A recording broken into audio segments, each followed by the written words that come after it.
और नभक के बेटा हुए नाभाग।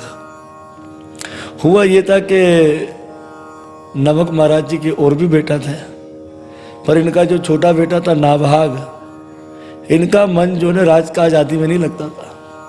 ये तप करने के लिए वन में चले गए। आगे चलकर नभक महाराज जी बूढ़े हो गए, खटिया पर थे। उस समय इनके जो दूसरे बच्चे थे उन्होंने क्या किया कि पिताजी की दौलत जो थी ना, जितनी भी जायदाद, उनका आपस में क्या कर दिया, बंटवारा कर दिया। और नाभाग के हिस्से में किसे रखा, पिता को रख दिया। नाभाग जब तप कर आया, अपने पिता के चरणों में नमन किया, तो उस समय पिताजी ने कहा, देख नाभाग, तेरे भाइयों ने सब कुछ तो ले लिया और मुझे तुझे हिस्से में दिया। तो उस समय नाभाग ने कहा, पिताजी मेरी तो सबसे बड़ी दौलत ही आप हो। तो नभक बहुत मुस्कुराए। उस समय अपने बेटे नाभाग को कहा नभक महाराज ने कि देखो बेटा, अंगिरा गोत्री ब्राह्मण जो है यज्ञ कर रहे हैं, जैसे ही यज्ञ का 7वां दिन आता है वो यज्ञ पूरा नहीं होता, इसलिए वो स्वर्ग में जा नहीं सकते। तुम उस यज्ञ में जाओ और उस यज्ञ की कमी को क्या कर दो, पूरा कर दो।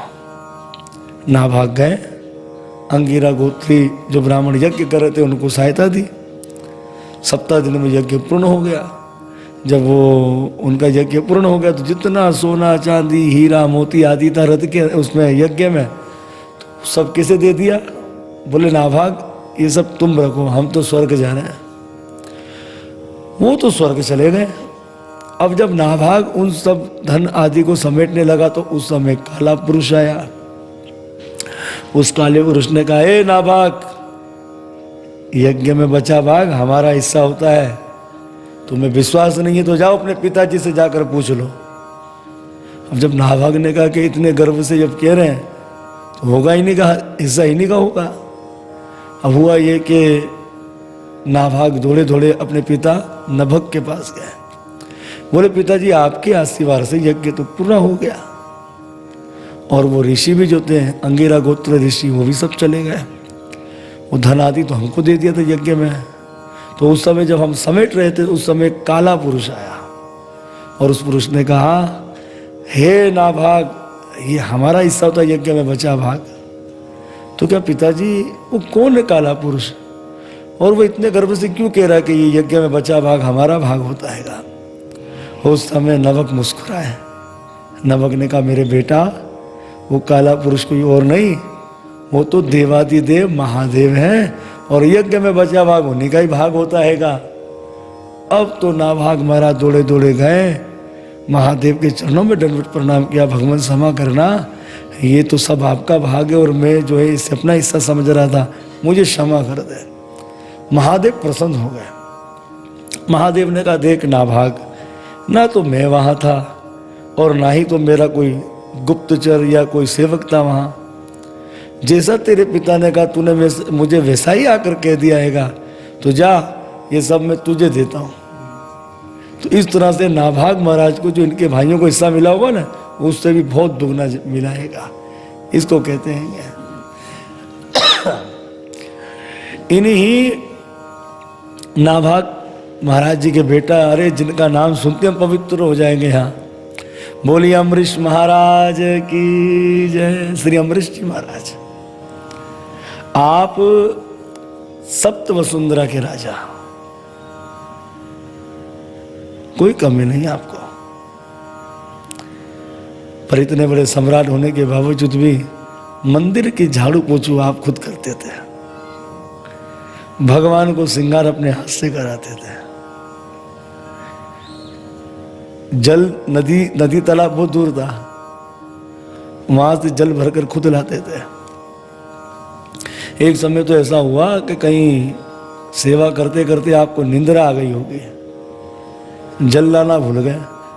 तो इनकी पत्नी ने सोचा, रे स्वामी जी तो अब आराम कर रहे, थक गए, तो मैं ही लेकर आ जाती हूँ जल। अब जब उनकी पत्नी जल लेकर आके जब श्री अम्बरीश जी महाराज जी की आँख खुली, बोले मैं तो जल लेने नहीं गया था, लेकर कौन आया। तो इनकी पत्नी जी ने कहा, ये सेवा हमने कर ली। बोले नहीं, तुम्हें मेरी सेवा में हाथ बटाने की आवश्यकता नहीं है। तुम्हें अगर भगवान की सेवा करनी है ना, खुद करो, मेरी सेवा में हाथ मत डालो। ऐसे अम्बरीश महाराज भोजन भी भगवान को खुद बना के भोग लगाते थे, यहां तक चक्की भी खुद पीसते थे। गर्मी का मौसम, लू चल रही है, सूर्य का तापमान, पसीना बह रहा है, आप चक्की पीस रहे हैं। उस समय थोड़ी देर में ठंडी ठंडी सुगंधित हवा चलने लगी। अब महाराज हुआ ये, अम्बरीश महाराज जी ने विचार किया कि ये मौसम कैसे बदल गया। पर जैसे ही अम्बरीश जी महाराज जी ने पीछे देखा तो भगवान जगन्नाथ प्रभु अपने पीताम्बर से हवा कर रहे हैं। अम्बरीश महाराज जी भगवान के चरणों में लोटपोट करने लगे, अरे प्रभु हम तो पतित जीव हैं, आप तो पावन हैं प्रभु, हमारा कर्तव्य आपकी सेवा करना, प्रभु आप मुझे हवा कर रहे हैं प्रभु, क्यों मुझे अपराधी बना रहे हैं। भगवान ने कहा, हे अम्बरीश, तू इतना बड़ा सम्राट और इसके बावजूद तू मेरे मंदिर में झाड़ू पोछा करता है, श्रृंगार कराता है, नदी का जल भर के लेकर आता है, भोजन बनाता है, चक्की पीसता है, तो क्या मैं तुझे हवा नहीं कर सकता। जा अम्बरीश, आज से सुदर्शन चक्र मेरा नहीं, आज से सुदर्शन चक्र तेरा हुआ। दे दिया चक्रा। एक दिन की बात है कि अम्बरीश महाराज जी ने एकादशी का व्रत रखा था। मतलब इन्होंने एक संकल्प लिया था कि मैं पूरे वर्ष में एकादशी का नियम पालन करूँगा, एकादशी तू द्वादशी परायण। तो इन्होंने एक व्रत रखा था एक समय पर। ये ऐसा होता है कि जैसे एकादशी मानो जो है वो 11 की तिथि सुबह लग गई हो या रात को लग गई हो, तो उस तिथि पर एकादशी आरंभ हो जाती थी, और द्वादशी की तिथि जिस समय भी जो विश्राम होती थी उस समय इस व्रत को खोलना पड़ता था। यानी कि 13 में नहीं जाना पड़ता था, 12 में ही व्रत को खोलना पड़ता था। तो द्वादशी की तिथि थी, उस समय दुर्वासा ऋषि आ गए अपने शिष्यों को लेकर। अब अम्बरीश महाराज जो परम भागवत, तो अम्बरीश महाराज जी ने कहा कि भगवान आइए, आज द्वादशी की तिथि है, आप हमारे यहाँ भोजन पाइए। तो दुर्वासा ऋषि ने कहा, बात सुनो, भोजन तो मैं पाऊंगा पर अभी नहीं, अभी तो मैं जा रहा हूँ, तालाब में स्नान आदि करूंगा, जप आदि करूंगा, संध्या वंदना कर कर तेरे यहाँ भोजन पाऊंगा। अम्बरीश महाराज जी तो हैरान हो गए, बोले मुझे द्वादशी में व्रत को पूर्ण करना है और ये तो 13 मतलब द्वादशी के बाद संध्या में आएंगे, यानी कि आसान तरीके में कि मुझे तो सुबह व्रत को खोलना है, ये तो शाम को आएंगे, हमारा व्रत तो खंडित हो जाएगा। तो पूछ लिया, ब्राह्मणों से पूछा कि क्या करना चाहिए। ब्राह्मण ने कहा, देखो राजन, आपने निर्जल एकादशी का व्रत किया है, तो आप अपनी द्वादशी में भगवान का चरणामृत ले लो, अपने निर्जल व्रत को आप खोल लीजिए और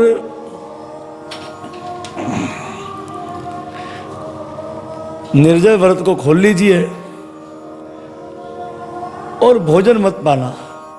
भोजन कब पाना? जब ऋषि आ जाए उनको भोजन खिलाकर पा लेना।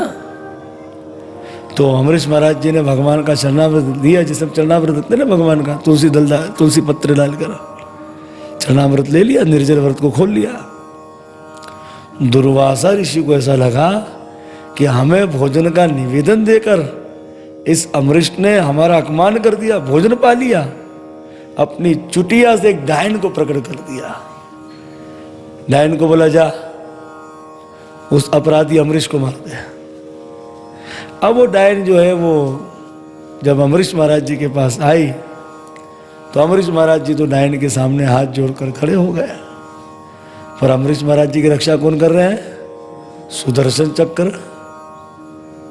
तो सुदर्शन चक्र प्रकट हो गए और डायन को मार दिया। तंत्र शास्त्रों के अनुसार अगर आपने किसी पे तंत्र मंत्र कर दिया और वो मानो सवा शेर निकला या कोई वैष्णव निकल गया तो वो उलट हो जाता है। अब इसका तंत्र मंत्र क्या हो गया? उलट। क्योंकि सुदर्शन चक्र अब दुर्वासा ऋषि को मारने जा रहे कि इसी ने ही अपराध किया ना। तो सुदर्शन चक्र चले गए दुर्वासा ऋषि के पास। दुर्वासा ऋषि आगे, सुदर्शन चक्र पीछे। दुर्वासा ऋषि भगे भगे भगे भगे ब्रह्मा जी की शरणागति में चले गए। बोले पितामह रक्षा कीजिए। बोले किससे? बोले भगवान के अमोक अस्त्र सुदर्शन चक्र से। ब्रह्मा जी ने कहा भाग यहाँ से, आतंकवादी को पनाह देने वाला आतंकवादी कहलाता है क्या? अब ये दौड़े दौड़े गए शंकर जी के पास। बोले महादेव रक्षा कीजिए। बोले किससे? बोले भगवान के सुदर्शन चक्र से। तो भाई महादेव ने कहा देखो भैया, जिसका चक्र है तू उसी के पास चला जा। अब ये दौड़े दौड़े महाराज दुर्वासा ऋषि भगवान विष्णु के पास आए। बोले प्रभु रक्षा कीजिए। तो भगवान ने भी पूछ लिया किससे? बोले आपके ही अमोक अस्त्र सुदर्शन चक्र से। भगवान ने कहा मैं स्वतंत्र नहीं, मैं काबिल नहीं। तो दुर्वासा ऋषि बोलते हैं कि मैं जगत गुरु नारायण की शरणागति में आया हूं और वो कह रहे कि मैं स्वतंत्र नहीं हूं। तुम महाराज स्वतंत्र है कौन? जब नारद ऋषि को रामचरितमानस के बालकांड के अनुसार बंदर का मुकुट दे दिया था, तो उस समय क्या कहा था देव ऋषि नारद जी ने भगवान को कि परम स्वतंत्र ना सिर पर कोई, आपके ऊपर कोई है नहीं ना पड़ा, इसलिए आपने शंकर जी को जहर दे दिया और मणि खुद रख ली, लक्ष्मी को खुद रख लिया। आपके ऊपर कोई है नहीं ना।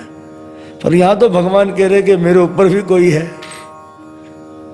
तो फिर दुर्वासा ऋषि ने कहा कि अगर आप स्वतंत्र नहीं हो तो कौन है? आपके ऊपर भी कोई है। बोले हाँ, अहम भक्त पराधीनो, मेरे भक्त। मेरे ऊपर कौन है? मेरे भक्त। जा उसकी वैष्णव की शरणागति में चला जा, वो इसको शांत करेगा।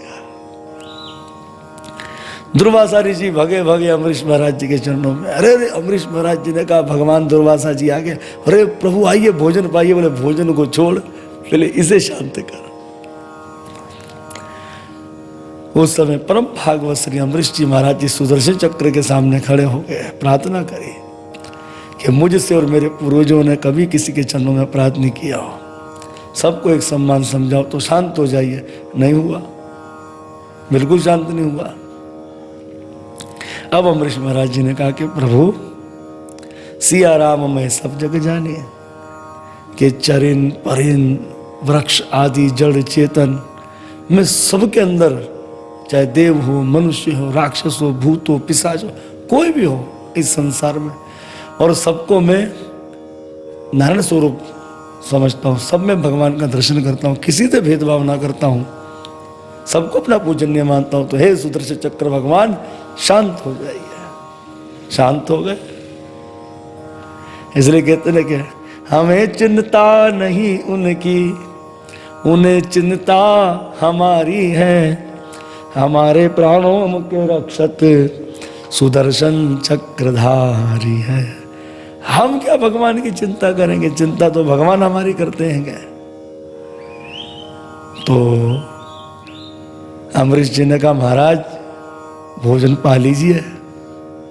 दुर्वासा ऋषि ने कहा क्या तुमने भोजन नहीं पाया? अरे अमरीश महाराज जी ने कहा आप जैसे परम भागवत वैष्णव को निवेदन देकर मेरी क्या मजाल है जो मैं भोजन पा लूं। 1 वर्षों तक जल आहार करते थे, अन्न नहीं लेते थे। ऐसे हमारे श्री अमरीश जी महाराज जी, जिनका नाम सुनने से ही पावन हो जाए, ऐसे अमरीश महाराज जी को हम बारंबार कोटि कोटि नमस्कार करते हैं। अमरीश महाराज जी का नित्य नियम था, नित्य 60 करोड़ गायों का दान करते थे, नित्य हर रोज। अमरीश जी महाराज, अमरीश जी महाराज जी के 3 बेटा हुए थे। आगे चलकर श्राद्ध मनु के 10 पुत्रों में एक पुत्र थे जिनका नाम था इक्ष्वाकु। कहते हैं कि एक समय श्राद्ध मनु को छींक आई और छींकने से पुत्र का जन्म हुआ जिनका नाम हुआ इक्ष्वाकु। इक्ष्वाकु के 100 पुत्र थे। इनके जो 3 पुत्र थे वो